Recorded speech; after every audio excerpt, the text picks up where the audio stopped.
ਵਾਹਿਗੁਰੂ ਜੀ। ਸਾਰੰਗ ਮਹਿਲਾ ਪੰਜਵਾਂ। ਰੇ ਮੂੜੇ ਆਨ ਕਾਹੇ ਕਤ ਜਾਈ, ਸੰਗ ਮਨੋਹਰ ਅੰਮ੍ਰਿਤ ਹੈ ਰੇ, ਭੂਲ ਭੂਲ ਬਿਖ ਖਾਈ। ਰੇ ਮੂੜੇ ਆਨ ਕਾਹੇ ਕਤ ਜਾਹੀ, ਸੰਗ ਮਨੋਹਰ ਅੰਮ੍ਰਿਤ ਹੈ ਰੇ, ਭੂਲ ਭੂਲ ਬਿਖ ਖਾਈ। ਰਹਾਉ। ਪ੍ਰਭ ਸੁੰਦਰ ਚਤੁਰ ਅਨੂਪ ਵਿਧਾਤੇ, ਤਿਸ ਸਿਉ ਰੁਚ ਨਹੀਂ ਰਾਈ, ਮੋਹਨ ਸਿਉ ਬਾਵਰ ਮਨ ਮੋਹਿਓ, ਝੂਠ ਠਗੌਰੀ ਪਾਈ। ਭਇਓ ਦਇਆਲ ਕਿਰਪਾਲ ਦੁਖ ਹਰਤਾ, ਸੰਤਨ ਸਿਉ ਬਨ ਆਈ, ਸਗਲ ਨਿਧਾਨ ਘਰੇ ਮੈਂ ਪਾਏ, ਕਉ ਨਾਨਕ ਜੋਤ ਸਮਾਈ। ਭਇਓ ਦਇਆਲ ਕਿਰਪਾਲ ਦੁਖ ਹਰਤਾ, ਸੰਤਨ ਸਿਉ ਬਨ ਆਈ, ਸਗਲ ਨਿਧਾਨ ਘਰੇ ਮੈਂ ਪਾਏ, ਕਉ ਨਾਨਕ ਜੋਤ ਸਮਾਈ। ਵਾਹਿਗੁਰੂ ਜੀ ਕਾ ਖਾਲਸਾ, ਵਾਹਿਗੁਰੂ ਜੀ ਕੀ ਫਤਿਹ। ਪਰਮ ਸਤਿਕਾਰਯੋਗ ਗੁਰੂ ਰੂਪ ਖਾਲਸਾ ਸਾਧ ਸੰਗਤ ਜੀਓ, ਵਾਹਿਗੁਰੂ ਜੀ ਦੀ ਬਖਸ਼ਿਸ਼ ਸਦਕਾ ਧੰਨ ਸ਼੍ਰੀ ਗੁਰੂ ਗ੍ਰੰਥ ਸਾਹਿਬ ਜੀ ਦੀ ਪਾਵਨ ਪਵਿੱਤਰ ਹਜ਼ੂਰੀ ਵਿੱਚ ਬੈਠਣ ਦਾ ਸੁਭਾਗ ਪ੍ਰਾਪਤ ਹੋਇਆ ਹੈ। ਅੰਮ੍ਰਿਤਮਈ ਬਾਣੀ ਦਾ ਕੀਰਤਨ ਗੁਰੂ ਕੇ ਕੀਰਤਨੀਆਂ ਪਾਸੋਂ ਆਪ ਜੀ ਸਰਵਣ ਕਰ ਰਹੇ ਸੀ। ਸਤਿਗੁਰੂ ਜੀ ਦੀ ਪਾਵਨ ਬਾਣੀ ਦੀ ਵਿਚਾਰ ਜੋ ਆਪ ਜੀ ਹਰ ਰੋਜ਼ ਸਰਵਣ ਕਰਦੇ ਹੋ, ਉਸ ਦੇ ਨਾਲ ਸੰਬੰਧਿਤ ਗੁਰੂ ਕੇ ਇਹ ਪਾਵਨ ਅਮੋਲ ਬਚਨ ਸਾਰੰਗ ਰਾਗ ਵਿੱਚੋਂ ਆਪ ਜੀ ਸਰਵਣ ਕਰ ਰਹੇ ਸੀ। ਅੱਜ ਦਾ ਇਹ ਪਾਵਨ ਮੁੱਖ ਵਾਕ ਜੋ ਧੰਨ ਸ਼੍ਰੀ ਗੁਰੂ ਅਰਜਨ ਦੇਵ ਜੀ ਮਹਾਰਾਜ ਦਾ ਬਖਸ਼ਿਸ਼ ਕੀਤਾ ਹੋਇਆ ਹੈ, ਗੁਰੂ ਗ੍ਰੰਥ ਸਾਹਿਬ ਜੀ ਦੇ ਪਾਵਨ ਅੰਕ 1213 ਤੇ ਸਭਾਈਮਾਨ ਹੈ। ਸਤਿਗੁਰੂ ਜੀ ਨੇ ਇਸ ਮੁੱਖ ਵਾਕ ਦੇ ਰਾਹੀਂ ਮਨੁੱਖ ਜੋ ਭਰਮ ਭਟਕਣਾ ਵਿੱਚ ਪੈ ਕੇ ਜ਼ਿੰਦਗੀ ਦੇ ਅਸਲੀ ਮਾਰਗ ਤੋਂ ਲੰਘੇ ਚਲਿਆ ਜਾਂਦਾ ਹੈ, ਉਸ ਨੂੰ ਸੱਚ ਮਾਰਗ ਦੀ ਸੋਝੀ ਕਰਾਈ ਹੈ। ਅੰਮ੍ਰਿਤ ਬਾਣੀ ਵਿੱਚ ਗੁਰੂ ਕਾ ਇੱਕ ਥਾਂ ਤੇ ਬੜਾ ਪਿਆਰਾ ਬਚਨ ਹੈ ਕਿ ਪ੍ਰਮਾਤਮਾ ਨਾਲੋਂ ਟੁੱਟ ਕੇ ਹੋਰ ਪਾਸੇ ਲੱਗੇ ਹੋਏ ਪ੍ਰਾਣੀ, ਤੇਰੀ ਜ਼ਿੰਦਗੀ ਦੀ ਆਉਣ ਵਾਲੀ ਵਾਟ ਬੜੀ ਔਖੀ ਹੈ, ਸੌਖੀ ਨਹੀਂ ਹੈ। ਜੇ ਜ਼ਿੰਦਗੀ ਦੇ ਅੰਦਰ ਤੂੰ ਕੇਵਲ ਮੋਹ ਮਾਇਆ 'ਚ ਪੈ ਕੇ ਔਗਣ ਹੀ ਕਰਦਾ ਰਿਹਾ, ਫਿਰ ਇਹ ਵਾਟ ਦੇ ਵਿੱਚ ਔਖੇ ਸਮੇਂ 'ਚ ਤੇਰਾ ਕੋਈ ਮਦਦਗਾਰ ਨਹੀਂ ਬਣੇਗਾ। ਜੇ ਤੂੰ ਜ਼ਿੰਦਗੀ 'ਚ ਸੁੱਖ ਚਾਹੁੰਦਾ ਹੈ, ਪਰਮਾਤਮਾ ਦੇ ਪਿਆਰ 'ਚ ਜੁੜ ਕੇ ਆਪਣੇ ਜੀਵਨ ਨੂੰ ਸਫਲ ਬਣਾ। ਇਹ ਜ਼ਿੰਦਗੀ ਵਾਰ-ਵਾਰ ਨਹੀਂ ਮਿਲਣੀ। ਜਿਵੇਂ ਦਰਖਤ ਦਾ ਪੱਤਾ ਹੁੰਦਾ ਹੈ ਨਾ, ਟੁੱਟ ਜਾਏ ਤੇ ਮੁੜ ਕੇ ਦਰਖਤ ਨਾਲ ਨਹੀਂ ਜੁੜਦਾ। ਜ਼ਿੰਦਗੀ ਦਾ ਜਿਹੜਾ ਸਮਾਂ ਹੱਥੋਂ ਨਿਕਲ ਗਿਆ ਉਹ ਮੁੜ ਕੇ ਪ੍ਰਾਪਤ ਨਹੀਂ ਹੋਣਾ। ਗੁਰੂ ਕੇ ਬੜੇ ਪਿਆਰ ਭਿੰਨੇ ਬੋਲ ਕੇ ਅੰਨ ਕਾਇ ਰਾਤੜਿਆ, ਵਾਟ ਦੁਹੇਲੀ ਰਾਮ, ਪਾਪ ਕਮਾਵਦਿਆਂ ਤੇਰਾ ਕੋਈ ਨਾ ਬੇਲੀ ਰਾਮ, ਕੋਈ ਨਾ ਬੇਲੀ ਹੋਏ ਤੇਰਾ ਸਦਾ ਪਛੋਂ ਤਾਵਹਿ, ਗੁਣ ਗੋਪਾਲ ਨ ਜਪੇ ਰਸਨਾ ਫਿਰ ਕਦੋਂ ਸੇ ਦੇ ਆਵੇ, ਤਰਵਰ ਵਿਛੁੰਨੇ ਨੇ ਪਾਤ ਜੁੜਤੇ, ਜ਼ਮ ਮਗ ਗਉਨ ਅਕੇਲੀ। ਸਤਿਗੁਰੂ ਜੀ ਕਹਿੰਦੇ ਤਰਵਰ ਕਹਿੰਦੇ ਦਰਖਤ ਨੂੰ, ਪਾਤ ਕਹਿੰਦੇ ਪੱਤੇ ਨੂੰ। ਜਿਵੇਂ ਦਰਖਤ ਨਾਲੋਂ ਟੁੱਟਿਆ ਹੋਇਆ ਪੱਤਾ ਮੁੜ ਕੇ ਦਰਖਤ ਨਾਲ ਨਹੀਂ ਜੁੜ ਸਕਦਾ, ਜ਼ਿੰਦਗੀ ਹੱਥੋਂ ਨਿਕਲ ਗਈ, ਮੁੜ ਕੇ ਨਹੀਂ ਮਿਲਣੀ। ਜਮ ਮਗ ਗੌਨ ਅਕੇਲੀ। ਤੇ ਸਤਿਗੁਰੂ ਜੀ ਕਹਿੰਦੇ ਫਿਰ ਜੀਵ ਨੂੰ ਜਮਾਂ ਦੇ ਮਾਰਗ ਤੇ ਇਕੱਲਿਆਂ ਜਾਣਾ ਪੈਣਾ। ਉੱਥੇ ਕੋਈ ਧਨ ਕੰਮ ਨਹੀਂ ਆਉਣਾ, ਉੱਥੇ ਕੋਈ ਰਿਸ਼ਤੇਦਾਰ ਕੰਮ ਨਹੀਂ ਆਉਣਾ, ਉੱਥੇ ਕੋਈ ਰੁਤਬਾ ਕੰਮ ਨਹੀਂ ਆਉਣਾ। ਤੇ ਗੁਰੂ ਸਾਹਿਬ ਜੀ ਬੜੇ ਪਿਆਰ ਨਾਲ, ਦੇਖੋ ਇਹ ਸਤਿਗੁਰੂ ਜੀ ਦੀ ਵਡਿਆਈ ਹੈ। ਬਹੁਤੇ ਲੋਕਾਂ ਨੇ ਧਰਮ ਦੀ ਦੁਨੀਆ 'ਚ ਡਰਾਇਆ ਹੈ ਕਿ ਤੁਹਾਨੂੰ ਨਰਕਾਂ 'ਚ ਸਾੜਿਆ ਜਾਏਗਾ, ਝਿੜਕਿਆ ਵੀ ਹੈ। ਲੇਕਿਨ ਸਤਿਗੁਰੂ ਜੀ ਨੇ ਬੜੇ ਪਿਆਰ ਨਾਲ ਸਮਝਾਇਆ, ਬਿਨਵੰਤ ਨਾਨਕ ਬਿਨ ਨਾਮ ਹਰ ਕੇ। ਨਾਨਕ ਬੇਨਤੀ ਕਰਕੇ ਇਹ ਗੱਲ ਕਹਿੰਦਾ ਹੈ ਕਿ ਮਨਾ ਜੇ ਤੂੰ ਪ੍ਰਮਾਤਮਾ ਦੇ ਪਿਆਰ 'ਚ ਨਾ ਜੁੜਿਆ, ਸਦਾ ਫਿਰ ਤੋਂ ਦੁਹੇਲੀ, ਫਿਰ ਤੈਨੂੰ ਸਦਾ ਦੁਖੀ ਰਹਿਣਾ ਪਏਗਾ, ਤੂੰ ਕਦੀ ਸੁੱਖ ਨਹੀਂ ਮਾਣ ਸਕਦਾ। ਮਨੁੱਖ ਮੋਹ ਮਾਇਆ 'ਚ ਇੰਨਾ ਭੁਲੇਖੇ 'ਚ ਪੈ ਗਿਆ, ਇਹਨੂੰ ਅੰਮ੍ਰਿਤ ਕੌੜਾ ਲੱਗਦਾ ਹੈ, ਜ਼ਹਿਰ ਮਿੱਠੀ ਲੱਗਦੀ ਹੈ। ਇਹਨੂੰ ਮਿੱਤਰ ਦੁਸ਼ਮਣ ਲੱਗਦੇ ਨੇ, ਤੇ ਜਿਹੜੇ ਦੁਸ਼ਮਣ ਨੇ ਉਹ ਇਹਨੂੰ ਮਿੱਤਰ ਲੱਗਦੇ ਨੇ। ਕੱਚ ਨੂੰ ਸੋਨਾ ਸਮਝੀ ਬੈਠਾ, ਸੋਨੇ ਨੂੰ ਇਹ ਛੁੱਟੀ ਜਾ ਰਿਹਾ ਹੈ। ਜਿਵੇਂ ਕੋਈ ਜ਼ਮੀਨਦਾਰ ਪਰਾਲੀ ਇਕੱਠੀ ਕਰ ਲਏ, ਦਾਣਿਆਂ ਦਾ ਖਿਆਲ ਹੀ ਨਾ ਕਰੇ। ਮਨੁੱਖ ਦੀ ਹਾਲਤ ਵੀ ਇਹੀ ਹੈ। ਸਤਿਗੁਰੂ ਜੀ ਨੇ ਅੰਮ੍ਰਿਤ ਬਾਣੀ 'ਚ ਇੱਕ ਥਾਂ ਤੇ ਬਚਨ ਕੇ ਛੋੜ ਜਾਏ ਸੇ ਕਰਹਿ ਪਰਾਲ, ਕਾਮ ਨਾ ਆਵੇਂ ਸੇ ਜੰਜਾਲ, ਸੰਗ ਸਹਾਈ ਸੋ ਆਵੇ ਨਾ ਚੀਤ, ਜੋ ਬਹਿਰਾਈ ਤਾਸੋਂ ਪ੍ਰੀਤ। ਐਸੇ ਭਰਮ ਭੁੱਲੇ ਸੰਸਾਰਾ, ਜਨਮ ਪਦਾਰਥ ਖੋਏ ਗਵਾਰਾ। ਸਤਿਗੁਰੂ ਜੀ ਕਹਿੰਦੇ ਇਹੋ ਜਿਹੇ ਭਰਮ ਭੁਲੇਖਿਆਂ 'ਚ ਇਹ ਸੰਸਾਰ ਦੇ ਲੋਕ ਪਏ ਨੇ ਕਿ ਇਹ ਗਵਾਰ ਪ੍ਰਾਣੀ ਆਪਣੀ ਜ਼ਿੰਦਗੀ ਦੇ ਪਦਾਰਥ ਦਾ ਅਰਥ ਹੁੰਦਾ ਕੀਮਤੀ ਵਸਤੂ। ਜਦ ਤੁਸੀਂ ਗੁਰੂ ਗ੍ਰੰਥ ਸਾਹਿਬ ਜੀ ਦੀ ਪਵਿੱਤਰ ਬਾਣੀ ਪੜ੍ਹੋਗੇ, ਜ਼ਿੰਦਗੀ ਨੂੰ ਪਦਾਰਥ ਕਿਹਾ, ਨਾਮ ਨੂੰ ਪਦਾਰਥ ਕਿਹਾ, ਗਿਆਨ ਨੂੰ ਪਦਾਰਥ ਕਿਹਾ, ਸ਼ਬਦ ਨੂੰ ਪਦਾਰਥ ਕਿਹਾ, ਕੀਰਤਨ ਨੂੰ ਪਦਾਰਥ ਕਿਹਾ। 5 ਪਦਾਰਥਾਂ ਦਾ ਜ਼ਿਕਰ ਹੈ। ਸਤਿਗੁਰੂ ਜੀ ਕਹਿੰਦੇ ਜਨਮ ਪਦਾਰਥ ਖੋਏ ਗਵਾਰਾ। ਇਹ ਗਵਾਰ ਪ੍ਰਾਣੀ, ਗਵਾਰ ਦਾ ਅਰਥ ਹੁੰਦਾ ਮੂਰਖ। ਮੂਰਖ ਪ੍ਰਾਣੀ ਆਪਣੀ ਜ਼ਿੰਦਗੀ ਦੇ ਇਸ ਕੀਮਤੀ ਸਮੇਂ ਨੂੰ ਅਕਾਰਥੀ ਗਵਾਈ ਚਲਿਆ ਜਾਂਦਾ ਹੈ। ਜਿਹੜੀਆਂ ਚੀਜ਼ਾਂ ਇਹਨੇ ਛੱਡ ਜਾਣੀਆਂ ਨੇ ਪਰਾਲੀ ਵਰਗੀਆਂ, ਉਹਨਾਂ ਨੂੰ ਇਕੱਠੀਆਂ ਕਰੀ ਚਲਿਆ ਜਾਂਦਾ ਹੈ। ਜਿਹੜੀਆਂ ਚੀਜ਼ਾਂ ਨੇ ਕੰਮ ਨਹੀਂ ਆਉਣਾ, ਉਹਨਾਂ ਜੰਜਾਲਾਂ 'ਚ ਪਿਆ ਹੋਇਆ। ਵੈਰੀਆਂ ਨੂੰ ਮਿੱਤਰ, ਮਿੱਤਰਾਂ ਨੂੰ ਇਹ ਵੈਰੀ ਸਮਝੀ ਬੈਠਾ। ਇੱਕ ਥਾਂ ਤੇ ਸਤਿਗੁਰੂ ਸੱਚੇ ਪਾਤਸ਼ਾਹ ਜੀ ਨੇ ਹੋਰ ਬਚਨ ਕਹੇ ਨੇ ਕਿ ਮਨੁੱਖ ਦੀ ਹਾਲਤ ਇਹ ਹੈ ਕਿ ਮਨੁੱਖ ਕਾਚ ਬਿਹਾਜਨ ਕੰਚਨ ਛਾਡਨ, ਵੈਰੀ ਸੰਘੇਤ ਸਾਜਨ ਤਿਆਗ ਖਰੇ। ਕੱਚ ਨੂੰ ਵਿਆਜ ਰਿਹਾ, ਸੋਨੇ ਨੂੰ ਛੱਡ ਰਿਹਾ, ਵੈਰੀਆਂ ਦੇ ਨਾਲ ਇਹਦਾ ਹਿੱਤ ਹੈ, ਸੱਜਣਾਂ ਨੂੰ ਇਹਨੇ ਤਿਆਗ ਦਿੱਤਾ ਹੈ। ਸਤਿਗੁਰੂ ਸਾਹਿਬ ਜੀ ਕਹਿੰਦੇ ਕਿ ਐਸੇ ਕਾਹੇ ਭੂਲ ਭਰੇ, ਕਰੇ ਕਰਾਵੇ ਮੂਕਰ ਪਾਵੇ, ਪਿੱਖ ਸੁਨ ਸਦਾ ਸੰਗ ਹਰੇ। ਉਹ ਬੰਦਿਆ ਇੰਨਾ ਵੀ ਕਿ ਭੁਲੇਖਿਆਂ 'ਚ ਪੈ ਗਏ। ਮਨੁੱਖ ਜ਼ਿੰਦਗੀ 'ਚ ਗਲਤੀਆਂ ਵੀ ਕਰਦਾ, ਪਰ ਗਲਤੀਆਂ ਨੂੰ ਮੰਨਣ ਲਈ ਤਿਆਰ ਨਹੀਂ ਹੈ। ਆਪਣੀਆਂ ਗਲਤੀਆਂ ਨੂੰ ਉਹ ਸੱਚ ਕਹਿਣ ਦੇ ਲਈ, ਠੀਕ ਕਰਨ ਦੇ ਲਈ ਜ਼ੋਰ ਲਗਾ ਦਿੰਦਾ ਹੈ। ਪਹਿਲਾਂ ਗਲਤੀ ਕਰਦਾ, ਫਿਰ ਗਲਤੀ ਨੂੰ ਠੀਕ ਮਨਾਉਣ ਦੇ ਲਈ, ਲੋਕਾਂ 'ਚ ਦੱਸਣ ਲਈ ਕਿ ਮੈਂ ਠੀਕ ਹਾਂ, ਫਿਰ ਬੜਾ ਜ਼ੋਰ ਲਗਾਉਂਦਾ। ਪਰ ਸਤਿਗੁਰੂ ਜੀ ਕਹਿੰਦੇ ਉਹ ਪ੍ਰਮਾਤਮਾ ਤੇ ਤੇਰੇ ਨਾਲ ਹੈ ਨਾ, ਉਹ ਤੇ ਦੇਖਦਾ ਹੈ ਨਾ, ਉਹ ਤੇ ਤੇਰੇ ਅੰਦਰ ਬੈਠਾ ਹੈ, ਉਹਦੇ ਪਾਸੋਂ ਕਿਵੇਂ ਮੁੱਕਰ ਜਾਏਗਾ। ਦੁਨੀਆ ਦੇ ਵਿੱਚ ਤਾਂ ਗਲਤੀਆਂ ਕਰਕੇ ਤੂੰ ਮੁੱਕਰ ਜਾਣਾ, ਲੁਕਾ ਲੈਣਾ, ਪਰ ਪੇਖ ਸੁਣ ਸਦਾ ਸੰਗ ਹਰੇ। ਪ੍ਰਮਾਤਮਾ ਦੇਖਦਾ ਵੀ ਹੈ, ਸੁਣਦਾ ਵੀ ਹੈ, ਸਦਾ ਤੇਰੇ ਨਾਲ ਵੀ ਹੈ। ਸਤਿਗੁਰੂ ਜੀ ਨੇ ਸੁਖਮਨੀ ਸਾਹਿਬ ਜੀ ਦੀ ਬਾਣੀ 'ਚ ਇਸ ਮਨੁੱਖ ਦੀ ਹਾਲਤ ਬਿਆਨ ਕਰਦਿਆਂ ਇੱਕ ਥਾਂ ਤੇ ਬਚਨ ਕਹੇ ਨੇ, ਜਿੱਥੇ ਕਹਿੰਦੇ ਬਲੂਆ ਕੇ ਗਰੇ ਭੀਤਰ ਬਸੈ। ਬਲੂਆ ਕਹਿੰਦੇ ਰੇਤ ਨੂੰ। ਮਨੁੱਖ ਰਹਿੰਦਾ ਰੇਤ ਦੇ ਘਰ 'ਚ ਹੈ। ਬਲੂਆ ਕੇ ਗਰੇ ਭੀਤਰ ਬਸੇ, ਆਨੰਦ ਕੇਲ ਮਾਇਆ ਰੰਗ ਰਸੈ। ਪਰ ਮਾਇਆ ਦੇ ਮੋਹ 'ਚ ਪੈ ਕੇ ਨਾ ਇਹ ਬੜੀਆਂ ਮੌਜਾਂ ਮਾਣ ਰਿਹਾ, ਇਹਨੂੰ ਪਤਾ ਹੀ ਨਹੀਂ ਰੇਤ ਦਾ ਘਰ ਢਹਿ ਢੇਰੀ ਹੋ ਜਾਣਾ। ਕੋਈ ਰੇਤ ਦੇ ਘਰ 'ਚ ਜਾਂ ਕੱਖਾਂ ਦੇ ਘਰ 'ਚ ਬੈਠ ਕੇ ਬੇਫਿਕਰ ਹੋ ਜਾਏ, ਮਸਤ ਮਲੰਗ ਹੋ ਕੇ ਸੌਂ ਜਾਏ, ਉਹ ਰੇਤ ਦਾ ਘਰ ਤਾਂ ਕਦੀ ਵੀ ਡਿੱਗ ਸਕਦਾ ਹੈ।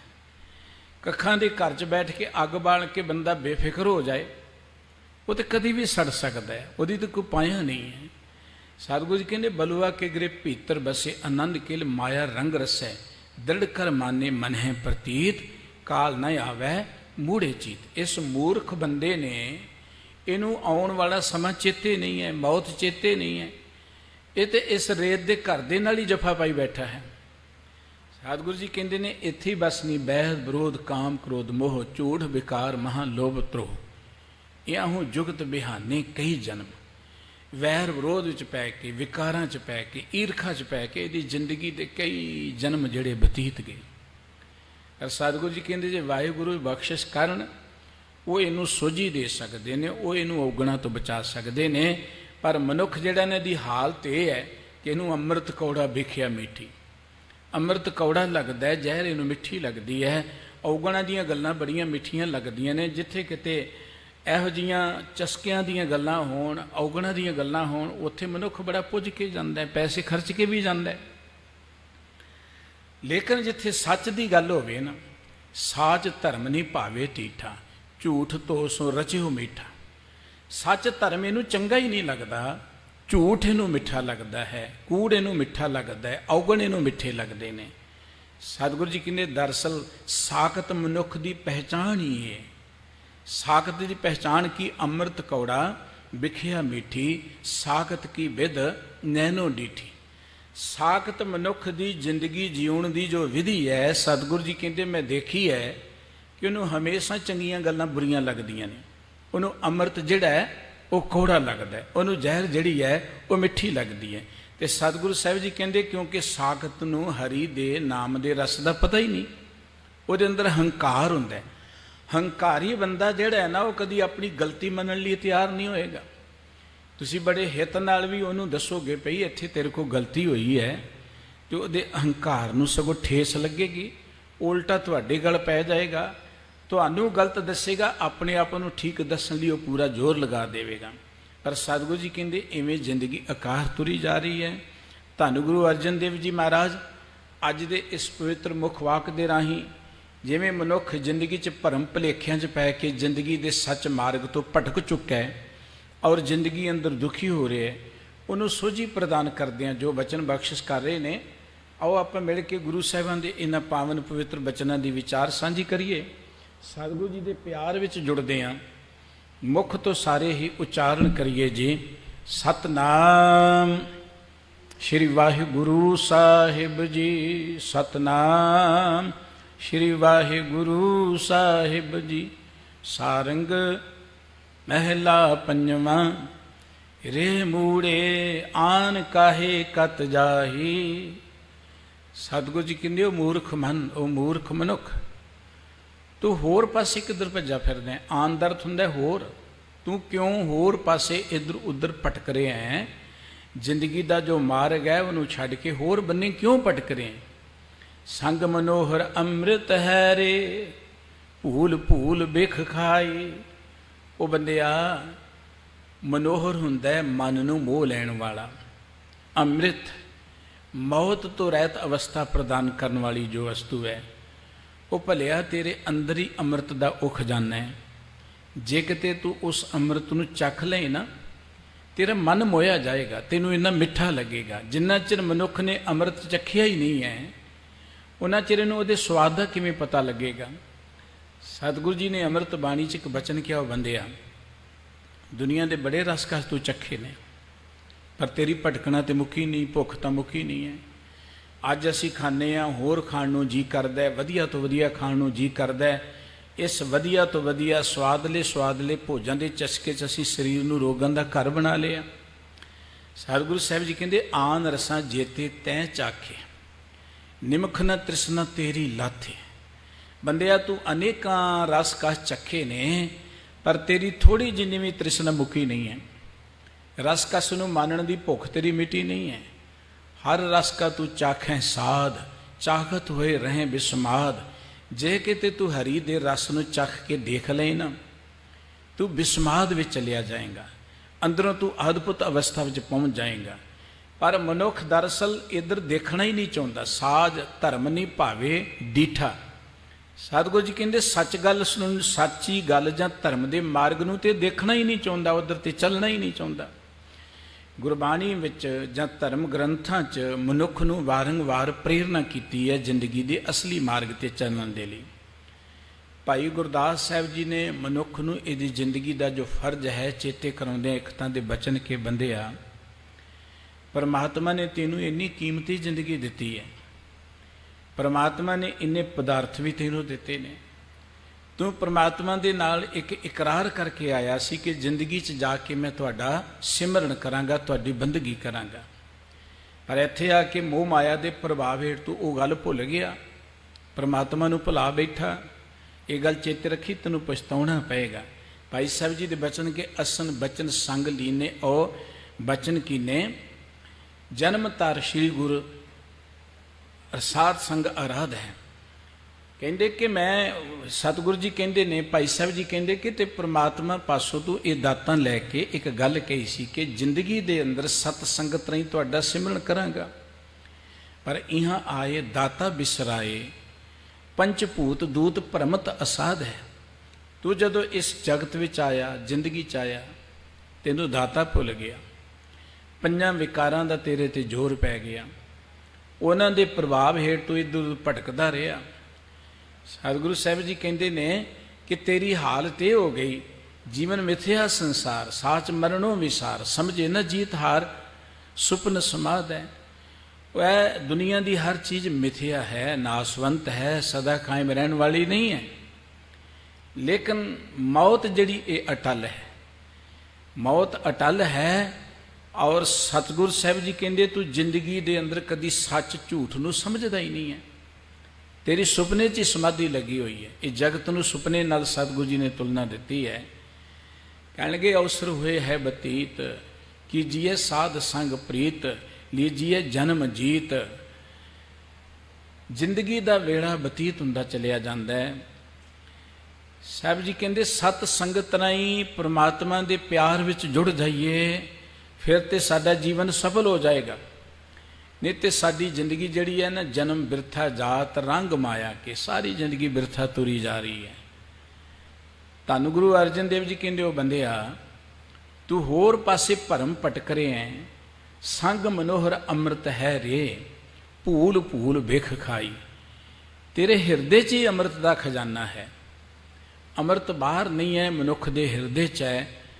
गुरु बाबा जी ने बचन किया सी, नौ निध अमृत प्रभ का नाम, देही में इसका विश्राम। वो जिहड़ा खजाना है ना अमृत का, नौ निधां का खजाना, वो मनुख दे अंदर है, मनुख दे अंदर ही वह निवास है। पर मनुख नूं क्योंकि ज्ञान नहीं, बाहर की चमक दमक मनुख नूं प्रभावित करती है, मनुख उधर लग गया। सतगुरु जी कहते भूल भूल बिख खाही। भूल भूल का अर्थ है कि वार वार भरम भुलेखियां च पै के ये केवल तो केवल जहर नूं ही प्राप्त करी जा रहे हैं। अमृत कोल है लेकिन वो वाले ध्यान ही नहीं दिंदा। इहो जिहा भरम भुलेखियां च पै गया है। जिस चीज़ के नाल इन्हें प्यार पाया है ना, सतगुरु जी ने इसनूं मिर्ग तृष्णा दे नाल तुलना दी है। गर्मियां दे दिनां च जदों सूरज की धुप दे नाल रेत चमकदी है ना, हिरन नूं प्यास लगदी है, तो चमकदी रेत नूं पानी समझ बैठदा है, उधर नूं भजदा है, वो कल्पित पानी होर अगे वधदा जांदा है, होर भजदा है, होर अगे वधदा जांदा है। आखिर वो हिरन प्यास दे नाल तड़फदा मर जांदा है, पानी मिलदा नहीं है। मनुख भी सोचदा है कि ये दुनियावी चमक दमक विच ही सुख है, ये दुनियावी पदार्थां नूं सुखां दा साधन समझ के इन्हां नूं प्राप्त करने लई बड़े यतन करदा है। पदार्थ प्राप्त करी जाता है पर सुख मिलता नहीं है, सारी जिंदगी यदि बतीत हो जाती है। वार वार सतगुरु जी ने समझाया है, सतपुरखों ने समझाया है, लेकिन भूल भूल बिख खाई। वार वार भुलेखियां च पै के, वार वार ये फिर भटकना च पै के जहर वाले पासे ही जाता है, क्योंकि इनू जहर ही चंगी लगती है। अंदरों साकत होने करके हर रस का इनू पता नहीं है, अंदर अहंकार होने करके नाम रस की इनू सोझी नहीं है। तो सतगुरु जी ने अजिहे सुभाव वाले व्यक्ति नूं मूर्ख दे नाल तुलना दी है। वार वार गुरबाणी च ये वचन सतगुरु जी ने वरते है। इत्थे भी कहंदे रे मूढ़े आन काहे कत जाई। वो मूर्ख होर किहड़े पासे तू कानूं भज्जा फिरदा है, तेरे अंदर ही अमृत का खजाना है। घर ही में अमृत भरपूर है, मनमुखा साध न पाया। ज्यों कस्तूरी मिर्ग न जाने, भरम दा भरम भुलाया। कस्तूरी कहंदे मिर्ग दी धुनी च हुंदी है। मिर्ग किते खड़ा होए ना, ਉਹਦੇ मगरले बन्नियों हवा है, ਉਹਦੀ नाभि ਨੂੰ स्पर्श करके जो हवा आउंदी ना, ਉਹਦੀ नाभि च हुंदी है कस्तूरी। तो उस महक वाली हवा नूं देख के सोचदा कि कस्तूरी मगरले बन्ने किते, पिछे नूं मूँह करके ज्यों भजदा है ਔਰ ਆਖਰ ਭਜਦਾ ਭਜਦਾ ਵਿਆਕੁਲ ਹੋ ਜਾਂਦਾ ਹੈ, ਪਰ ਉਹ ਕਸਤੂਰੀ ਮਿਲਦੀ ਨਹੀਂ ਹੈ। ਇਸੇ ਤਰੀਕੇ ਨਾਲ ਮਨੁੱਖ ਵੀ ਸੋਚਦਾ ਕਿ ਸੁੱਖ ਬਾਹਰ ਹੈ, ਆਨੰਦ ਬਾਹਰ ਹੈ, ਅੰਮ੍ਰਿਤ ਬਾਹਰ ਹੈ। ਉਹ ਬਾਹਰੋਂ ਇਸ ਅੰਮ੍ਰਿਤ ਨੂੰ ਲੱਭਣ ਲਈ ਬੜੇ ਯਤਨ ਕਰਦਾ ਹੈ। ਪਰ ਸਤਿਗੁਰੂ ਸਾਹਿਬ ਜੀ ਕਹਿੰਦੇ ਨੇ ਕਿ ਉਹ ਬੰਦਿਆ, ਉਹ ਅੰਮ੍ਰਿਤ ਦਾ ਖਜ਼ਾਨਾ ਤੇਰੇ ਅੰਦਰ ਹੈ। ਸਭ ਕੁਛ ਘਰ ਹੀ ਮੈਂ ਅੰਮ੍ਰਿਤ ਭਰਪੂਰ ਹੈ। ਮਨਮੁਖਾਂ ਸਾਧ ਨ ਪਾਇਆ, ਜਿਉਂ ਕਸਤੂਰੀ ਮਿਰਗ ਨਾ ਜਾਣੇ। ਘਰ ਦੇ ਅੰਦਰ ਹੀ ਅੰਮ੍ਰਿਤ ਦਾ ਖਜ਼ਾਨਾ ਭਰਿਆ ਪਿਆ, ਪਰ ਮਨਮੁਖਤਾ ਕਰਕੇ, ਮਨ ਦੀ ਮੱਤ ਮਗਰ ਚੱਲਣ ਕਰਕੇ ਮਨੁੱਖ ਨੂੰ ਇਸ ਸਵਾਦ ਦਾ ਪਤਾ ਨਹੀਂ ਹੈ। ਇਹ ਅੰਮ੍ਰਿਤ ਦਾ ਰਸ ਮਨੁੱਖ ਨੂੰ ਤਾਂ ਹੀ ਮਿਲੇਗਾ ਜਦੋਂ ਇਹ ਮਨਮੁਖਤਾ ਨੂੰ ਦੂਰ ਕਰੇਗਾ, ਗੁਰੂ ਕੇ ਬਚਨਾਂ ਨਾਲ ਪਿਆਰ ਕਰੇਗਾ। ਗੁਰੂ ਰਾਮਦਾਸ ਜੀ ਮਹਾਰਾਜ ਦੇ ਪਾਵਨ ਪਵਿੱਤਰ ਬਚਨ ਨੇ ਸ੍ਰੀ ਰਾਗ ਦੇ ਅੰਦਰ। ਜਗਿਆਸੂ ਗੁਰੂ ਸਾਹਿਬ ਜੀ ਕੋਲ ਬੇਨਤੀ ਕਰਦੇ ਨੇ ਕਿ ਸਤਿਗੁਰੂ ਸਾਹਿਬ ਜੀ, ਤੁਸੀਂ ਬਾਣੀ ਦੇ ਅੰਦਰ ਨਾਮ ਦੀ ਬੜੀ ਚਰਚਾ ਕੀਤੀ ਹੈ। ਤੁਸੀਂ ਕਹਿੰਦੇ ਰਸ ਅੰਮ੍ਰਿਤ ਰਸ ਅਤ ਭਲਾ, ਕਿਤ ਬਿਦ ਮਿਲੇ ਰਸ ਖਾਏ। ਇਹ ਨਾਮ ਰਸ ਬੜਾ ਮਹਾਨ ਹੈ, ਅੰਮ੍ਰਿਤ ਰਸ ਬੜਾ ਮਹਾਨ ਹੈ, ਪਰ ਇਹ ਕਿਸ ਤਰੀਕੇ ਦੇ ਨਾਲ ਇਹ ਮਿਲ ਸਕਦਾ ਹੈ? ਜਾਹੇ ਪੁੱਛੋ ਸੁਹਾਗਣੀ, ਤੁਸੀਂ ਕਿਸ ਬਿਦ ਮਿਲਿਆ ਪ੍ਰਭ ਆਏ। ਗੁਰੂ ਬਾਬਾ ਜੀ ਕਹਿੰਦੇ ਉਹਨਾਂ ਲੋਕਾਂ ਨੂੰ ਜਿਨ੍ਹਾਂ ਨੇ ਨਾਮ ਰਸ ਨੂੰ ਮਾਣ ਲਿਆ, ਰੱਬ ਦੇ ਪਿਆਰ ਜੁੜ ਗਏ ਨੇ, ਉਹਨਾਂ ਨੂੰ ਪੁੱਛੋ ਕਿ ਤੁਸੀਂ ਇਸ ਰਸ ਨੂੰ ਕਿਵੇਂ ਮਾਣਿਆ। ਜਿਗਿਆਸੂ ਜਦੋਂ ਰੱਬੀ ਪਿਆਰਿਆਂ ਕੋਲ ਜਾਂਦਾ ਹੈ ਤੇ ਉਹ ਬੇਪਰਵਾਹ ਨਾ ਬੋਲਣੀ, ਉਹਨਾਂ ਨੇ ਬੇਪਰਵਾਹੀ ਵਿੱਚ ਕੋਈ ਬਚਨ ਨਹੀਂ ਬੋਲਿਆ, ਇਸ ਕਰਕੇ ਕਿ ਇਹ ਰਸ ਤਾਂ ਪ੍ਰਮਾਤਮਾ ਦੇ ਹੱਥ ਹੈ, ਗੁਰੂ ਦੇ ਹੱਥ, ਅਸੀਂ ਕੌਣ ਦੱਸਣ ਵਾਲੇ ਹਾਂ। ਪਰ ਉਹਨਾਂ ਦੀ ਸੰਗਤ ਵਿੱਚ ਬੈਠਦੇ ਆ, ਉਹਨਾਂ ਦੀ ਸੇਵਾ ਕਰਦੇ ਇੱਕ ਸੋਝੀ ਮਿਲੀ ਕਿ ਸਤਿਗੁਰੂ ਬਚਨ ਰਤਨ ਹੈ, ਜੋ ਮੰਨੇ ਸੋ ਹਰ ਰਸ ਖਾਏ। ਕਿ ਗੁਰੂ ਕੇ ਬਚਨ ਜਿਹੜੇ ਇਹ ਰਤਨ ਮੰਗੂ ਨੇ, ਰਤਨ ਮੰਗੂ। ਜਿਹੜਾ ਗੁਰੂ ਕੇ ਬਚਨਾਂ ਨੂੰ ਮੰਨੇਗਾ ਉਹ ਹਰ ਰਸ ਨੂੰ ਮਾਣ ਲਏਗਾ। ਜਿਹਨੂੰ ਗੁਰੂ ਕੇ ਬਚਨਾਂ 'ਚੋਂ ਰਸ ਨਹੀਂ ਆਇਆ, ਉਹ ਨਾਮ ਦੇ ਰਸ ਨੂੰ ਕਿਵੇਂ ਮਾਣੇਗਾ? ਨਾਮ ਦਾ ਰਸ ਉਦੋਂ ਆਏਗਾ ਜਦੋਂ ਗੁਰੂ ਕੇ ਬਚਨਾਂ 'ਚੋਂ ਸਾਨੂੰ ਰਸ ਆਏਗਾ। ਗੁਰਬਾਣੀ ਕਹਿੰਦੀ ਜਿਹਨੂੰ ਅੰਮ੍ਰਿਤ ਬਾਣੀ ਮਿੱਠੀ ਲੱਗ ਗਈ, ਜਿਹਨੂੰ ਗੁਰੂ ਕਾ ਸ਼ਬਦ ਮਿੱਠਾ ਲੱਗ ਗਿਆ।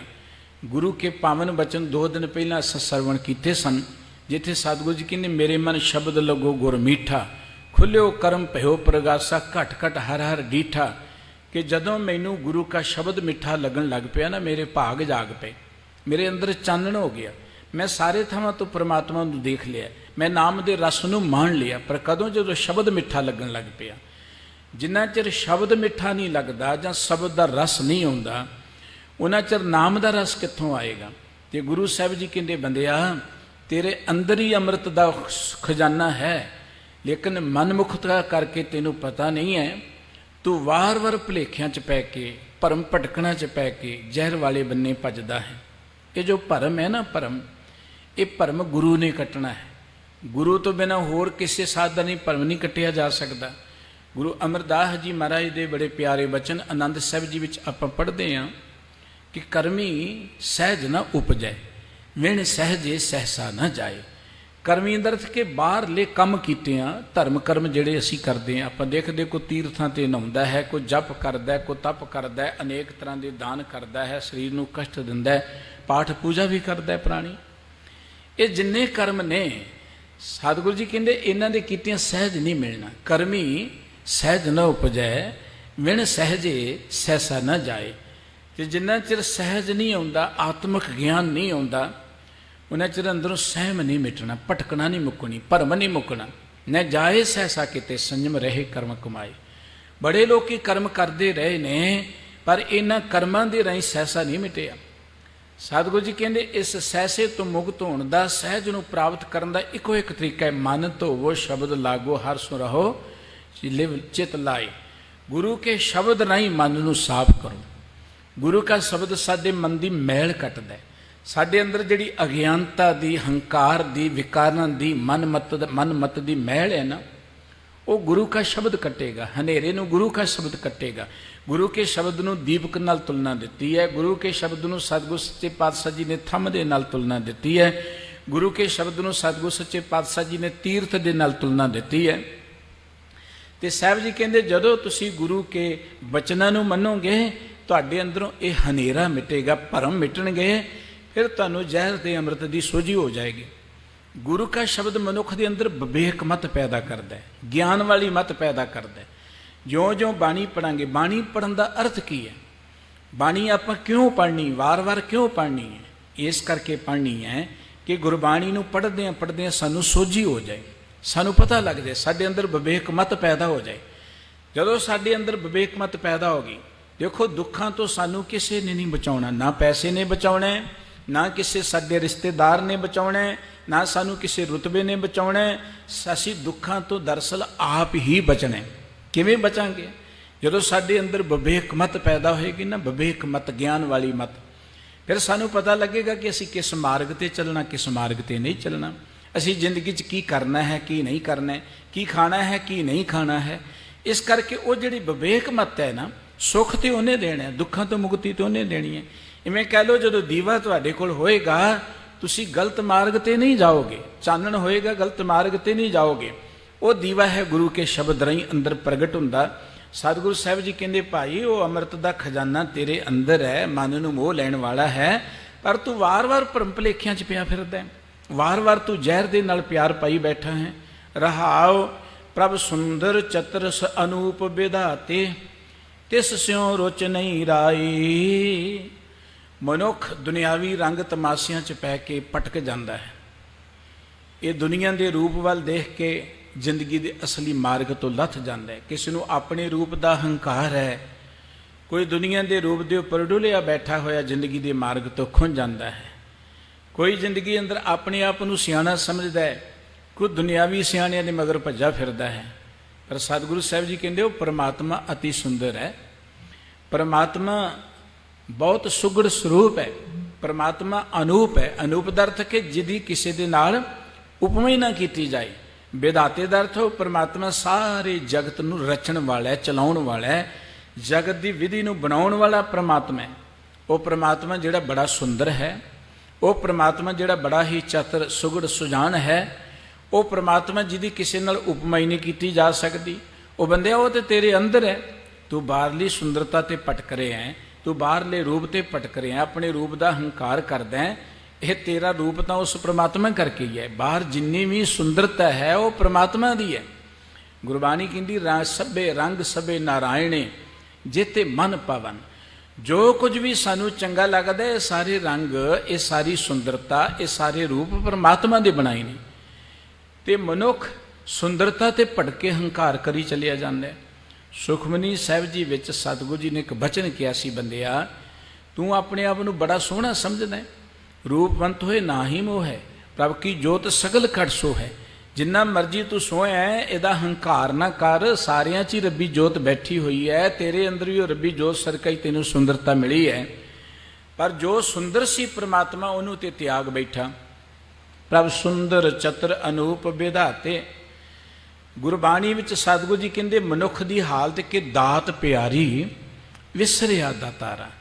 जिस परमात्मा ने इन्ना सोहना जगत बनाया ना, वह परमात्मा इनू सोहना ही नहीं लगता। जिस परमात्मा ने इन्नियां सोहनियां उत्तम वस्तुआं बनाईयां ने, उस परमात्मा नाल इहदा प्यार ही नहीं पैंदा। जिन्हें सारे पदार्थ सानू दिते ने, वो इनू चंगा ही नहीं लगता। दाते नू भुल गया तो केवल उहदियां दातां दे नाल इहदी सांझ पै गई। साहब कहते, प्रभ सुंदर चतुर अनूप विधाते, तिस स्यों रुच नहीं राई। उस परमात्मा दे नाल इहदा राई जिन्ना कोई प्यार नहीं, राई दे दाने जिन्ना, थोड़े तो थोड़ा भी ये परमात्मा नाल प्यार नहीं करता। परमात्मा नूं तां ये बिल्कुल किणके मत कोई नहीं समझदा। गुरु साहिब जी ने सोठ राग च एक थां ते बचन किया कि मात घर में आपन सिमरन दे, तह तुम राखन हारे। पावक सागर अथाह लहर में तारो तारन हारे। वाहिगुरु जी, माता के उदर विच तुसी सानू अपना सिमरन दे के बचाया। हुण इत्थे असीं अग दे समुंदर च तुरे फिरदे हां। ये संसार जिहड़ा है ये अग दा समुंदर है। गुरबाणी कहती, साडा उस समुंदर च निवास है। तित सरवड़ै पहले निवासा, पानी पावक तिन्हें किया। इत्थे पानी की जगह ते अग बनाई हुई है परमात्मा ने। अगन सागर बूढ़त संसारा।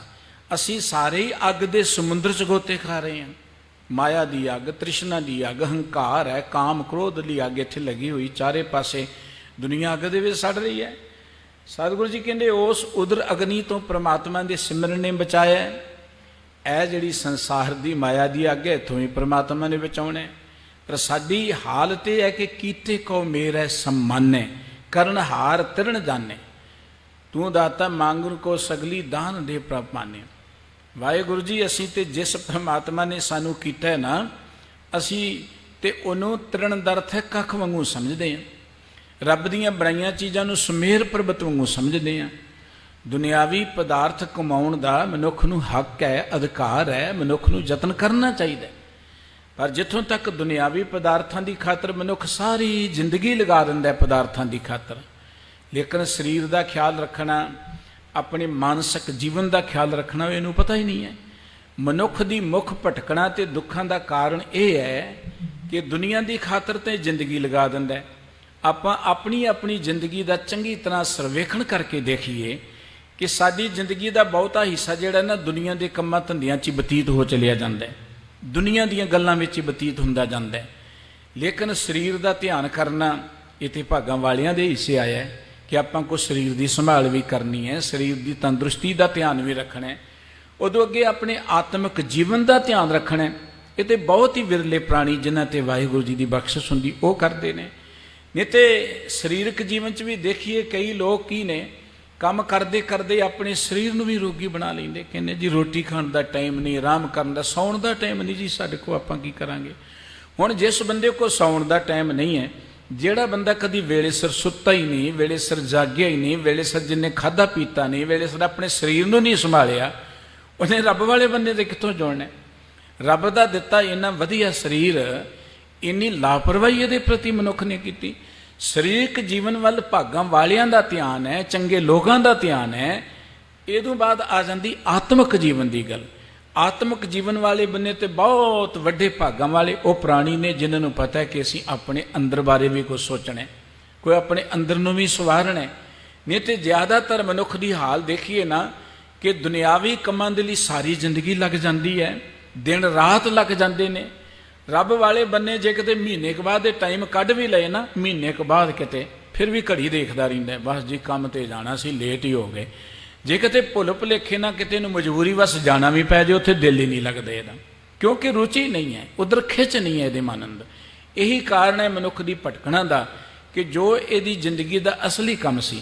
ਗੁਰੂ ਸਾਹਿਬ ਜੀ ਨੇ ਅੰਮ੍ਰਿਤ ਬਾਣੀ 'ਚ ਕਿਹਾ ਕਿ ਆਹਰ ਸਭ ਕਰਦਾ ਫਿਰੈ, ਆਹਰ ਇੱਕ ਨਾ ਹੋਏ।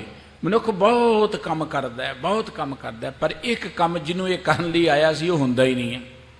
ਜਿਹਦੇ ਪ੍ਰਥਾਏ ਸਤਿਗੁਰੂ ਜੀ ਨੇ ਕਿਹਾ ਸੀ ਆਪਣ ਹੱਥੀਂ ਆਪਣਾ ਆਪੇ ਹੀ ਕਾਜ ਸਵਾਰੀਏ, ਵੀ ਆਪਣੇ ਹੱਥੀਂ ਆਪਣੀ ਜ਼ਿੰਦਗੀ ਦਾ ਕੰਮ ਕਰਨਾ ਚਾਹੀਦਾ ਹੈ।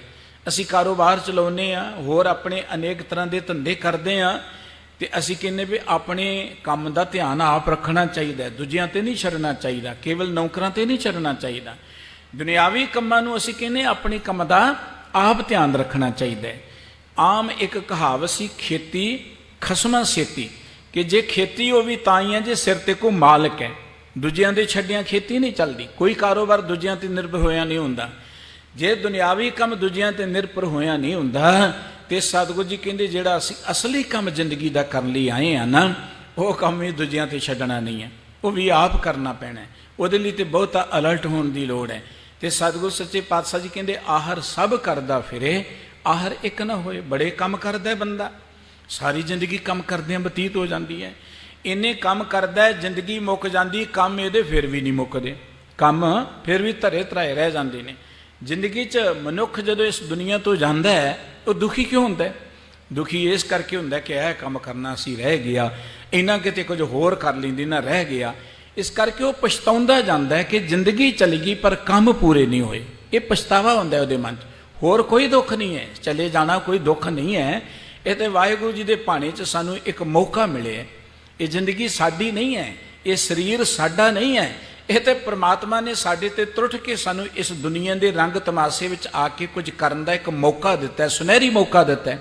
ਇਹ ਤਾਂ ਸਾਡੇ ਵੱਡੇ ਭਾਗ ਨੇ ਕਿ ਸਾਨੂੰ ਵਾਹਿਗੁਰੂ ਜੀ ਨੇ ਇਸ ਧਰਤੀ ਤੇ ਕੁਝ ਕਰਨ ਦੇ ਲਈ ਭੇਜਿਆ। ਮਨੁੱਖ ਨੂੰ ਕੁਝ ਕਰਨ ਲਈ ਭੇਜਿਆ ਸੀ, ਪਰ ਕਰਨ ਲਈ ਇਹ ਨਹੀਂ ਸੀ ਭੇਜਿਆ ਕਿ ਮਨੁੱਖ ਪੈਸਾ ਇਕੱਠਾ ਕਰੀ ਜਾਏ। ਕਰਨ ਲਈ ਇਹ ਨਹੀਂ ਸੀ ਭੇਜਿਆ ਕਿ ਮਨੁੱਖ ਔਗਣ ਕਰੀ ਜਾਏ। ਕਰਨ ਲਈ ਇਹ ਭੇਜਿਆ ਸੀ ਕਿ ਪ੍ਰਮਾਤਮਾ ਇਸ ਜਗਤ ਦਾ ਕਰਤਾ ਹੈ, ਕ੍ਰੀਏਟਰ ਹੈ, ਤੇ ਮਨੁੱਖ ਵੀ ਇਸ ਜਗਤ ਵਿੱਚ ਆ ਕੇ ਕੁਝ ਸਿਰਜਣਾ ਕਰੇ, ਕੁਝ ਸਮਾਜ ਦੀ ਉਸਾਰੀ ਕਰੇ, ਕੋਈ ਧਰਤੀ ਤੇ ਵਧੀਆ ਕੰਮ ਕਰੇ। ਪਰ ਜਿਸ ਮਨੁੱਖ ਨੂੰ ਕਰਨ ਲਈ ਭੇਜਿਆ ਸੀ ਨਾ, ਇਹਨੇ ਕੰਮ ਪੁੱਠੇ ਕਰਨੇ ਸ਼ੁਰੂ ਕਰਤੇ। ਇਹਨੇ ਧਰਤੀ ਨੂੰ ਬਰਬਾਦ ਕਰਨਾ ਸ਼ੁਰੂ ਕਰਤਾ, ਇਹਨੇ ਪ੍ਰਕਿਰਤੀ ਨੂੰ ਬਰਬਾਦ ਕਰਨਾ ਸ਼ੁਰੂ ਕਰ ਦਿੱਤਾ। ਪਰਮਾਤਮਾ ਵੀ ਸੋਚਦਾ ਹੋਏਗਾ ਕਿ ਕਿਹੜੇ ਬੰਦੇ ਨੂੰ ਭੇਜ ਬੈਠਾ ਮੈਂ ਧਰਤੀ ਤੇ, ਜਿਹਨੂੰ ਧਰਤੀ ਤੇ ਰਹਿਣਾ ਹੀ ਨਹੀਂ ਆਉਂਦਾ। ਤੁਸੀਂ ਕਦੀ ਅਮਰੀਕਾ ਵਿੱਚ ਜਾਓ ਜਾਂ ਜਿਹੜੇ ਅਮਰੀਕਾ 'ਚ ਲੋਕ ਰਹਿੰਦੇ ਨੇ ਉਹਨਾਂ ਪਾਸੋਂ ਜਾਓ ਕਿ ਪੁੱਛੋਗੇ ਨਾ, ਉਹ ਇੱਕ ਗੱਲ ਤੁਹਾਨੂੰ ਕਹਿਣਗੇ। ਕੋਈ ਬੰਦਾ ਉੱਥੇ ਅਮਰੀਕਾ 'ਚ ਇੱਧਰ ਉੱਧਰ ਫਿਰਦਾ, ਕਿਤੇ ਬਾਹਰ ਖੁੱਲ੍ਹੇ ਆਮ ਕਿਤੇ ਗੰਦ ਪਾਉਂਦਾ ਨਜ਼ਰ ਆ ਜਾਏ, ਖਾਸ ਕਰਕੇ ਪਿਸ਼ਾਬ ਸੂ ਕਰਦਾ ਨਜ਼ਰ ਆ ਜਾਏ ਨਾ, ਤੇ ਪੁਲਿਸ ਉਹਨੂੰ ਦੇਖ ਲੇ, ਪੁਲਿਸ ਉਹਦੇ ਰੈਕਟ 'ਚ ਇੱਕ ਗੱਲ ਪਾ ਦਿੰਦੀ ਹੈ, ਇਸ ਬੰਦੇ ਨੂੰ ਇੱਥੇ ਰਹਿਣਾ ਨਹੀਂ ਆਉਂਦਾ, ਇਸ ਬੰਦੇ ਨੂੰ ਇੱਥੇ ਰਹਿਣਾ ਨਹੀਂ ਹੁੰਦਾ। ਜੇ ਉਹ ਬਾਹਰ ਦਾ ਬੰਦਾ ਇਮੀਗ੍ਰਾਂਟ ਹੋਏਗਾ ਤੇ ਉਹਨੂੰ ਜ਼ਿੰਦਗੀ ਪਰ ਉੱਥੇ ਦੀ ਸਿਟੀਜ਼ਨਸ਼ਿਪ ਨਹੀਂ ਮਿਲੇਗੀ, ਕਿਉਂਕਿ ਉਹਦੇ ਰਿਕਾਰਡ ਵਿੱਚ ਲਿਖ ਦਿੱਤਾ ਗਿਆ ਕਿ ਇਸ ਬੰਦੇ ਨੂੰ ਇੱਥੇ ਰਹਿਣਾ ਨਹੀਂ ਆਉਂਦਾ। ਤੇ ਗੁਰਬਾਣੀ ਕਹਿੰਦੀ ਮਨੁੱਖ ਨੂੰ ਧਰਤੀ ਤੇ ਨਹੀਂ ਰਹਿਣਾ ਹੁੰਦਾ।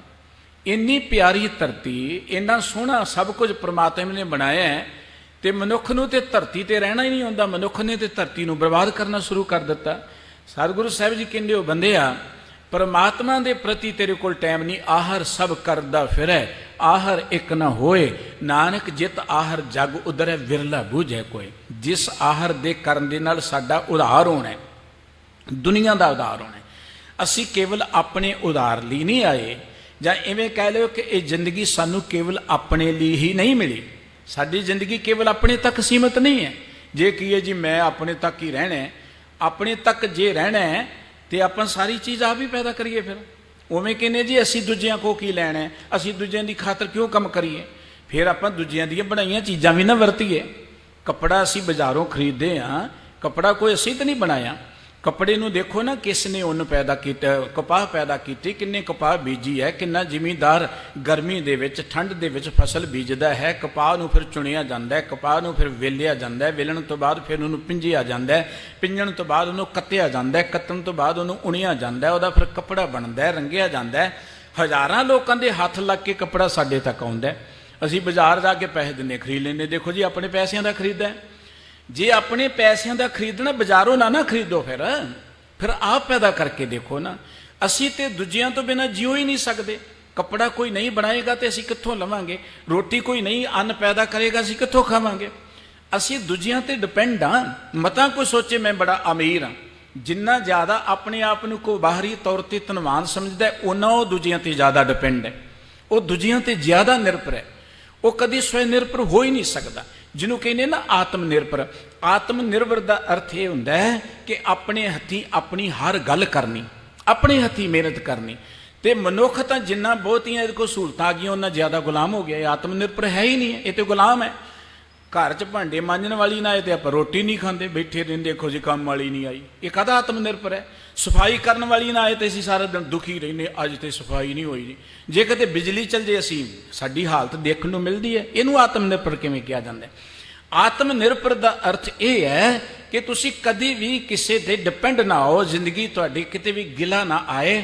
ਤੁਸੀਂ ਹਰ ਕੰਮ ਜਿਹੜਾ ਹੈ ਨਾ, ਆਪਣੇ ਅੰਦਰ ਇੰਨਾ ਕੁ ਭਰੋਸਾ, ਆਪਣੇ ਅੰਦਰ ਇੰਨਾ ਕੁ ਕੌਨਫੀਡੈਂਸ ਪੈਦਾ ਕਰ ਲਓ ਕਿ ਕੋਈ ਆਏ ਨਾ ਆਏ ਤੁਹਾਡੇ ਤੇ ਅਸਰ ਹੀ ਨਾ ਪਏ।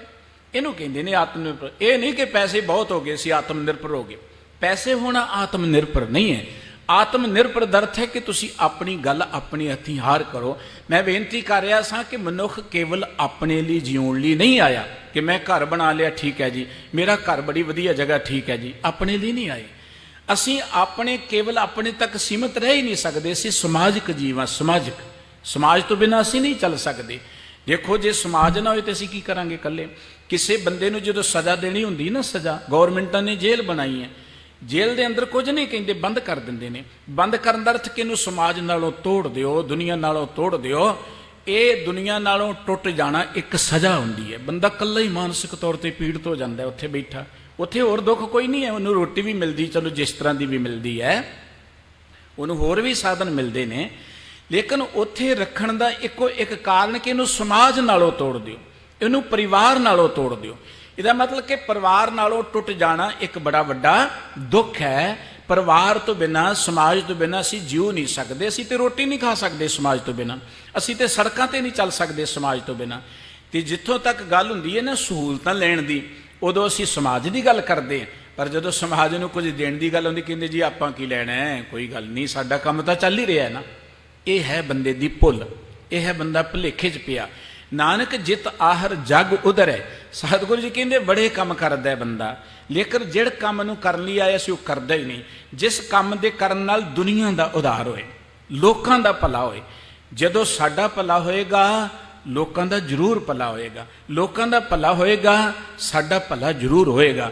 पर जे बंदा ये सोचे जी मैं किसी को की लैना है, मैं दुनिया चों की लैना, साडी हालत ये है, समाज विच गंद पैण दा कारण ही ये, कारण ये है कि किसी का घर बर्बाद हो रहा है, किसी कोई नुकसान हो रहा समाज का, किसी थान का, संस्था का, साडे मुल्क का। असीं किन्ने आपां की लैना, कोई गल नहीं, की लैना आपां इन्हां चीज़ां चों। असीं रोटी बड़ी आराम नाल खा रहे हैं, अज आराम नाल खा रहे हैं। बाबा कबीर साहब जी ने कहा है कि दूजियां दे घर च लगी है ना अग, वो अग दा सेक कल नूं तुहाडे घर च जरूर आउणा, जरूर आउणा। अज समाज विच बुराइयां ने, किसी का बच्चा बुरे पासे जा रहा है, तुसी ये ना सोचो जी साडे बच्चे चंगे ने आपां की लैना, जाण दिओ जिधर जांदी ने। अज वो गए ने, कल नूं वो अग तुहाडे घर तक भी आएगी। अज किसी का घर बर्बाद हो रहा है, कारोबार बर्बाद हो रहा है। मैं अक्सर ये गल करदा कि साडे दुखां दा कारण की है। असी गुलामी मता समझना कि असी आज़ाद हैं, असी गुलामी क्यों भोग रहे हैं? उसका कारण कि जे व्यापारी दुखी ने तो जिमीदार कहते आपां की लैना, ये व्यापारियों का मसला करन हड़ताल खाई जाण डांगा। जे टीचर वर्ग दुखी है तो दूजे कहते आपां की लैना, खाई जाण डांगा। जे डॉक्टर दुखी ने तो टीचर कहते आपां की लैना, खाई जाण डांगा। जे जिमीदार दुखी ने सड़कों पर बैठे ने, व्यापारी कहते आपां की लैना। इस चीज़ के नाल आपां मारे गए हैं। साडे उन्हां ताकतां नूं जिन्हां ने सानू गुलाम बनाया, उन्हां नूं पता है कि ये कभी भी इकट्ठे नहीं हो सकते। कल्ले कल्ले नूं कुट लो जिन्ना कुटिया जांदा, खा रहे ने, कभी टीचर डांगा खा के घर मुड़ आउंदे ने, कभी डॉक्टर डांगा खा के घर मुड़ आउंदे ने, कभी व्यापारी भी सड़कों पर बैठ के घर मुड़ आउंदे ने, अज जिमीदार सड़कों पर बैठे हुए ने। साडी गुलामी का कारण ये है। असी कभी भी नहीं ये सोचते कि जे अज जिमीदार परेशान है ना, कल नूं उही चीज़ जिहड़ी अज 50 रुपए नूं मिलदी सानूं 500 नूं खरीदनी पैनी है, उस सेक सानूं भी लगना है। अज जिमीदारां दे जे कारोबार बर्बाद हो रहे ने तो ये कल नूं साडियां भी छोटियां मोटे बिजनेस बंद हो जाने ने, वड्डे वड्डे कारपोरेट घराणियां ने सब कुछ हाईजैक कर लेना, ये असीं कदी सोचिया ही नहीं है। इस करके सतगुरू जी कहते नानक जित आहर जग उधरै, जिस काम दे नाल दूजियां दा उधार होए, जिस काम दे नाल साडा उधार होए, उहदा ते विरले बंदे नूं पता है, हर किसी नूं नहीं पता। तो गुरु बाबा जी कहते बंदे आ तू वार वार उस पासे तुरिया जा रहा है। वो परमात्मा जिहड़ा बड़ा सुंदर सी, बड़ा सियाणा सी, बड़ा सुघड़ सी, तेरा उस परमात्मा वाले बन्ने ते थोड़ा जिन्ना भी ध्यान नहीं है। परमात्मा वाले बन्ने ध्यान का अर्थ यह है कि परमात्मा सरबत के भले की गल करदा है। तू भी कदी दूजियां दी जीवना सिख लै। परमात्मा किन्नी दुनिया की देख रेख करदा है, तू भी कदी 2-4 गरीबां की कदी बांह फड़ के देख ला, किले भुले भटकियां नूं रस्ता दर्शाउण की गल कर लै, कदी किसी के भले की गल सोच ला। जिंदगी के अंदर सुख मानने का जो तरीका गुरु बाबा जी ने सानू दिता है वह है कि पर का बुरा ना रखो चीत, तुमको दुख नहीं भाई मीत। बंदे आ दूजियां दा भला कर, तेरा अपने आप ही भला होएगा। कुदरत का एक निजम है जिन्हों कभी भी कोई बदल नहीं सकता। जो धरती च बाहोगे वही उगना है, जो लोगों को दोगे शेयर करोगे वही कुछ तुहानू मिलना है। लोगों को नफरत करोगे, नफरत कई गुणा वध होके मिलेगी। लोगों का भला करोगे, लोगों को प्यार दोगे, कई गुणा ज़्यादा तुहानू प्यार मिलेगा। इस करके सतगुरु साहब जी कहते हो परमात्मा वाले बन्ने रुचि रख, जो परमात्मा का सुभाव है ना उह जिहा बनदा यतन कर, उस पासे ते चल। वो परमात्मा बड़ा सियाणा है, परमात्मा बड़ा सुघड़ है, पर उधर तेरी थोड़ी जिन्नी राई जिन्नी भी रुचि नहीं बनी। मोहन स्यों बावर मन मोहियो, झूठ ठगौरी पाई। बावर मैना बौरा, सतगुरु जी ने पहला मूढ़ा कहा सी तो हुण सतगुरु जी बौरा कहने। मूढ़ा दा अर्थ मूर्ख, बाबर दा अर्थ बौरा, जिन्हों आप पागल कहने। इस पागल का मन तो मोहन दा अर्थ दे मन नूं मोह लैण वाली माया वाले पासे लगा होया। माया ऐसी मोहनी भाई, जेते जीते ते डहकाई। माया इहो जी मन नूं मोह लैण वाली है कि हर चीज़ ही जिहड़ी है ना उस बन्ने जिहड़ी है मोही जाती है। आम बंदे की तो गल की है, इवें कह लो कि वड्डे वड्डे जिहड़े देवते ने सरपनी ते ऊपर नहीं बलिया, जिन ब्रह्मा विष्णु महादेव छलिया। ब्रह्मा वर्गे विद्वान, महादेव वर्गे अकट समाधि लगाउण वाले, विष्णु वर्गे देवते वह माया ते प्रभावित हो गए, वो माया दे मोह तो ना बच सके। सतगुरु जी कहते मनुख का ध्यान भी वार वार उधर जाता है। मोहन स्यों बावर मन मोहियो। इस बौरे मनुख का मन जिहड़ा है ना ਇਹ ਮਾਇਆ ਨੂੰ ਮੋਹ ਲੈਣ ਵਾਲੀ ਮਾਇਆ ਵਾਲੇ ਬੰਨੇ ਲੱਗਿਆ ਹੋਇਆ ਹੈ। ਝੂਠ ਠਗੌਰੀ ਪਾਈ, ਠਗੌਰੀ ਦਾ ਅਰਥ ਹੁੰਦਾ ਠੱਗ ਬੂਟੀ। ਕਿਤੇ ਅਸੀਂ ਸਫ਼ਰ ਕਰੀਏ ਔਰ ਜਾਂ ਵੱਡੇ ਵੱਡੇ ਇਕੱਠਾਂ 'ਚ ਜਾਈਏ ਨਾ, ਕਿਤੇ ਮੇਲਿਆਂ 'ਚ ਜਾਈਏ, ਕੀ ਹੁੰਦਾ ਜਿਹੜੇ ਠੱਗ ਹੁੰਦੇ ਨਾ ਉਹ ਕੋਈ ਬੂਟੀ ਸੰਗਾਉਂਦੇ ਨੇ। ਕਈ ਵਾਰੀ ਰਾਹ 'ਚ ਸਫ਼ਰ 'ਚ ਜਾਂਦੇ ਆ, ਗੱਡੀ 'ਚ ਜਾਂਦੇ ਆ, ਉਹ ਕੀ ਕਰਦੇ, ਕੋਈ ਚੀਜ਼ ਸੁੰਘਾ ਦਿੰਦੇ ਨੇ, ਬੰਦਾ ਬੇਹੋਸ਼ ਹੋ ਜਾਂਦਾ, ਉਹਦਾ ਸਭ ਕੁਝ ਲੁੱਟ ਕੇ ਲੈ ਜਾਂਦੇ ਨੇ। ਪਤਾ ਨਹੀਂ ਜਦੋਂ ਕੋਨੂੰ ਹੋਸ਼ ਆਉਂਦੀ ਉਦੋਂ ਕੋਨੂੰ ਉਹ ਲੁੱਟਿਆ ਜਾਂਦਾ। ਸਤਿਗੁਰੂ ਜੀ ਕਹਿੰਦੇ ਮਨੁੱਖ ਦੇ ਸਿਰ ਦੇ ਉੱਪਰ ਵੀ ਮਾਇਆ ਦੀ ਇਹੋ ਜਿਹੀ ਠੱਗ ਬੂਟੀ ਲੱਗ ਗਈ ਕਿ ਮਨੁੱਖ ਬੇਹੋਸ਼ ਹੋ ਗਿਆ। ਪਰ ਜਦੋਂ ਕੋਨੂੰ ਇਹਨੂੰ ਹੋਸ਼ ਹੁੰਦੀ ਉਦੋਂ ਕੋਨੂੰ ਲੁੱਟਿਆ ਜਾਂਦਾ, ਉਦੋਂ ਫਿਰ ਝੂਰਦਾ, ਉਦੋਂ ਫਿਰ ਪਛਤਾਉਂਦਾ, ਫਿਰ ਹੱਥ ਮਰੋੜੇ ਤਨ ਕਪੇ ਸਿਆਹੂ ਹੋਵਾ ਸੇਤ। ਜਦੋਂ ਇਹਨੂੰ ਹੋਸ਼ ਆਉਂਦੀ ਹੈ ਨਾ, ਉਦੋਂ ਤੱਕ ਇਹਦਾ ਘਰ ਬਰਬਾਦ ਹੋ ਚੁੱਕਾ ਹੁੰਦਾ। ਸਤਿਗੁਰੂ ਜੀ ਕਹਿੰਦੇ ਇਹੋ ਜਿਹੀ ਮਾਇਆ ਦੀ ਠੱਗ ਬੂਟੀ ਇਹਦੇ ਸਿਰ ਤੇ ਪਈ ਹੋਈ ਹੈ ਕਿ ਇਹਦਾ ਮਨ ਜਿਹੜਾ ਨਾ ਮਾਇਆ ਵਾਲੇ ਬੰਨੇ ਲੱਗਾ, ਹਰ ਚੀਜ਼ ਇਹਨੂੰ ਉਹੀ ਚੰਗੀ ਲੱਗਦੀ ਹੈ। ਭਇਓ ਦਿਆਲ ਕਿਰਪਾਲ ਦੁਖ ਹਰਤਾ, ਸੰਤਨ ਸਿਉ ਬਨ ਆਈ। ਕਿਉਂਕਿ ਮਨੁੱਖ ਆਪਣੇ ਆਪ ਤਾਂ ਨਹੀਂ ਨਾ ਸਮਝ ਸਕਦਾ। ਆਮ ਸਿਆਣੇ ਕਹਿੰਦੇ ਕਿ ਦੀਵਾ ਭਾਵੇਂ ਜਿੰਨਾ ਮਰਜ਼ੀ ਵੱਡਾ ਹੋਏ, ਉਹਦੇ ਹੇਠਾਂ ਹਨੇਰਾ ਹੀ ਰਹਿੰਦਾ। ਉਹਦੇ ਹੇਠੋਂ ਹਨੇਰੇ ਨੂੰ ਦੂਰ ਕਰਨ ਲਈ ਦੂਜੇ ਦੀਵੇ ਦੀ ਲੋੜ ਹੈ।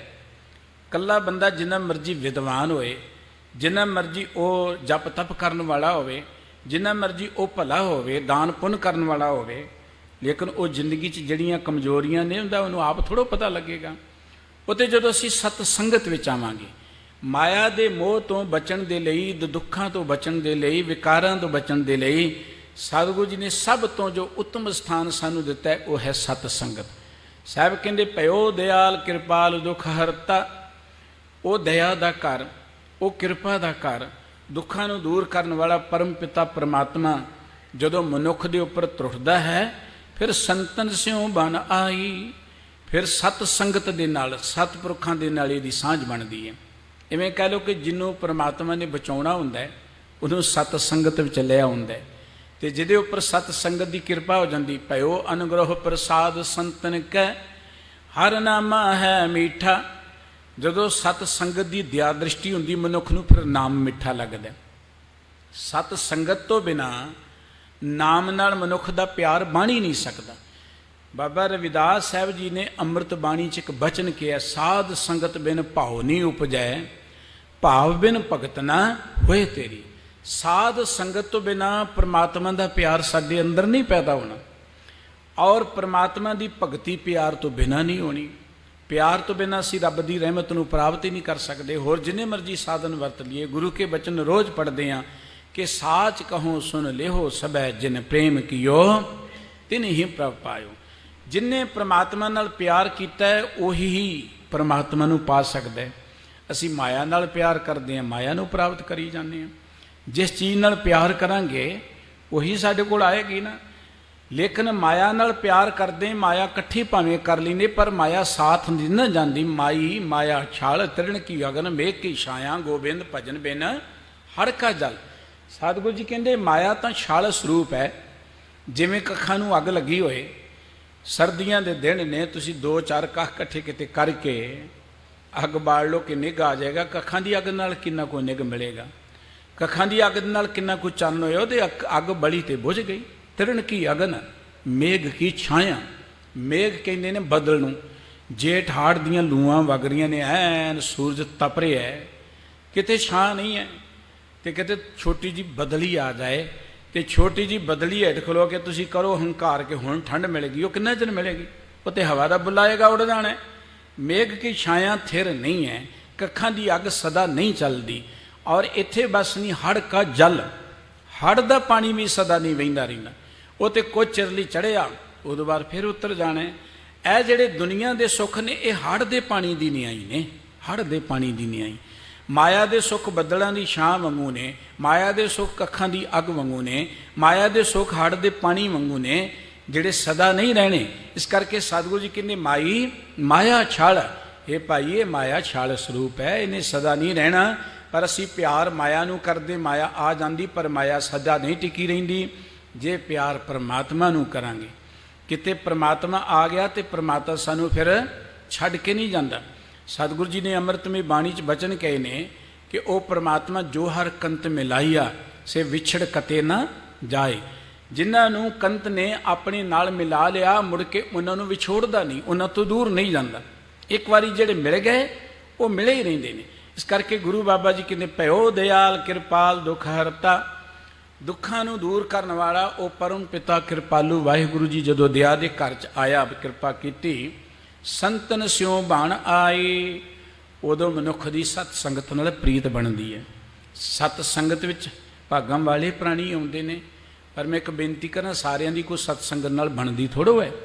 ਅਸੀਂ ਆਉਂਦੇ ਹਾਂ, ਮੱਥਾ ਟੇਕ ਕੇ ਚਲੇ ਜਾਂਦੇ, ਸਤ ਸੰਗਤ ਨਾਲ ਸਾਂਝ ਨਾ ਬਣੀ, ਸਤ ਸੰਗਤ ਨਾਲ ਪਿਆਰ ਨਾ ਬਣਿਆ। ਸਤ ਸੰਗਤ ਸੋ ਬਣ ਆਈ ਦਾ ਅਰਥ ਹੁੰਦਾ ਹੈ ਕਿ ਸੰਗਤ ਨਾਲ ਪਿਆਰ ਪੈ ਜਾਣਾ, ਸੰਗਤ ਨਾਲ ਲਗਾਓ ਬਣ ਜਾਣਾ।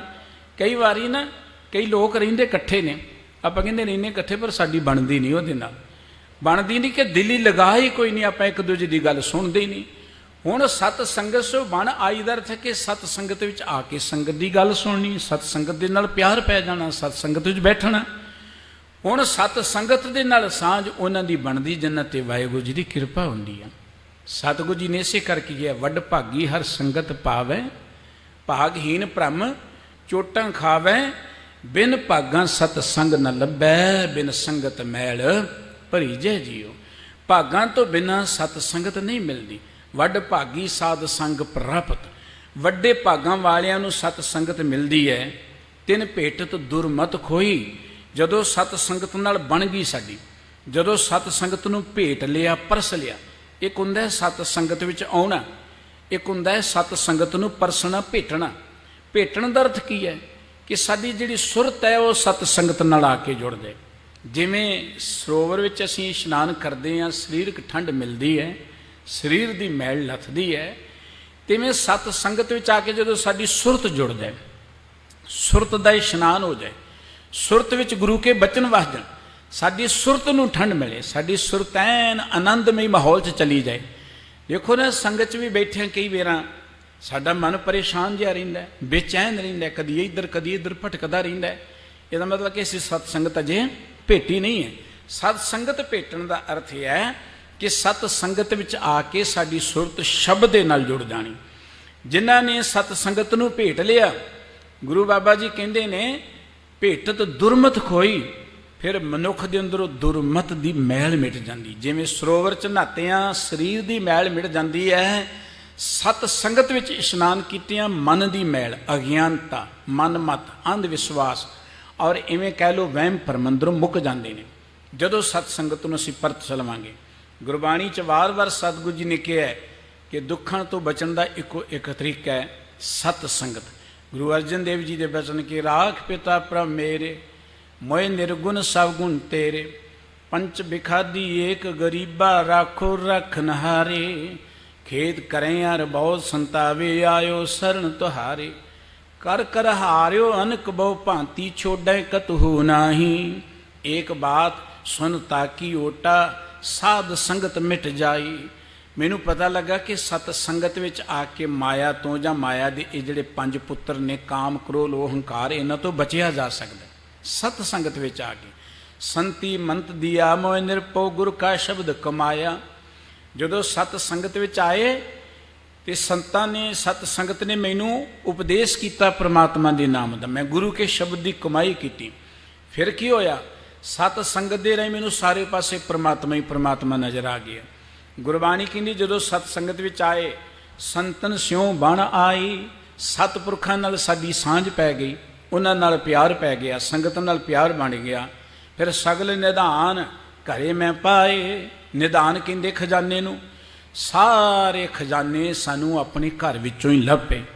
ਖਜ਼ਾਨੇ ਘਰ 'ਚ ਹੀ ਸਨ, ਪਰ ਐਵੇਂ ਭਰਮ ਭੁਲੇਖੇ ਕਰਕੇ ਅਸੀਂ ਬਾਹਰੋਂ ਲੱਭ ਰਹੇ ਸੀ। ਹੁਣ ਘਰ 'ਚ ਹਨੇਰਾ ਹੋਏ, ਘਰ 'ਚ ਕੋਈ ਚੀਜ਼ ਮਿਲੇ ਨਾ, ਕੋਈ ਬੰਦਾ ਕਹੇ ਚਲੋ ਸੜਕ ਤੋਂ ਹੀ ਜਾ ਕੇ ਲੱਭ ਲਓ, ਸੜਕ 'ਤੇ ਚਾਨਣ ਹੈ, ਸੜਕ 'ਤੇ ਲਾਈਟ ਜਲਦੀ ਹੈ, ਉੱਥੋਂ ਜਾ ਕੇ ਲੱਭ ਲਓ। ਸੜਕ 'ਤੇ ਲਾਈਟ ਜਲਦੀ ਹੋਏਗੀ ਪਰ ਉੱਥੋਂ ਵਸਤੂ ਨਹੀਂ ਮਿਲਣੀ ਜੋ ਘਰ 'ਚੋਂ ਮਿਲਣੀ ਹੈ।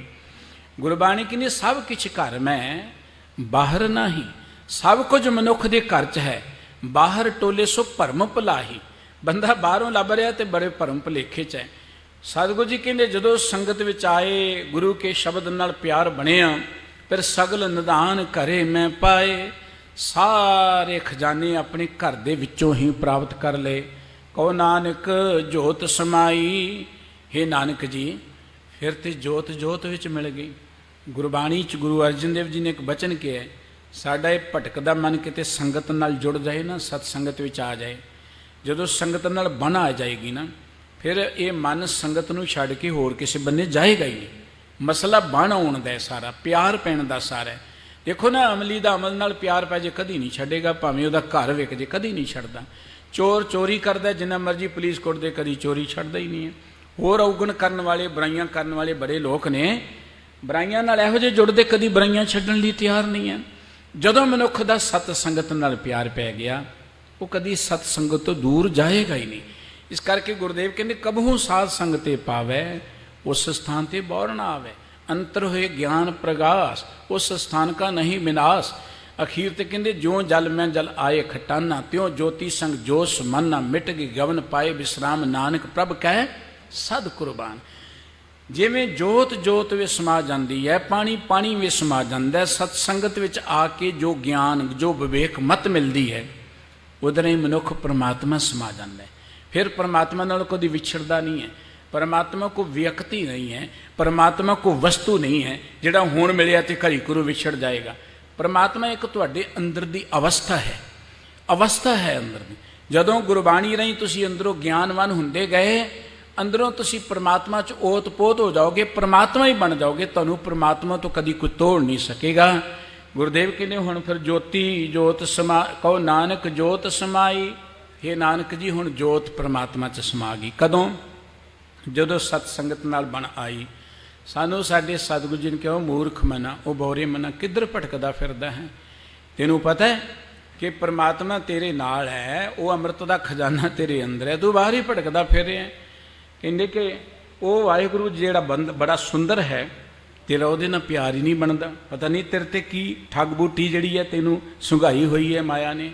जिन्ना चिर इधर रहेगा भटकदा रहेगा, जदों सत संगत विच आके तेरी सांझ बन गई, उदों सारे सुख तैनूं अंदरों मिल जाणगे, सारे आनंद तैनूं अंदरों मिल जाणगे।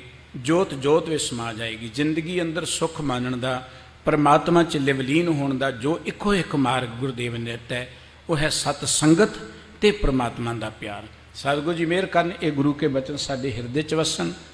इन्नियां बेनतियां प्रवान करनियां जी, भुल चुक दी खिमा बख्श देनी। गुरु पातशाह मेहर कर समूह संगतां दे घरां सुख शांति ते चढ़दी कला दी दात बख्शन। प्यार सहित बुलाओ जी। वाहिगुरू जी का खालसा, वाहिगुरू जी की फतेह।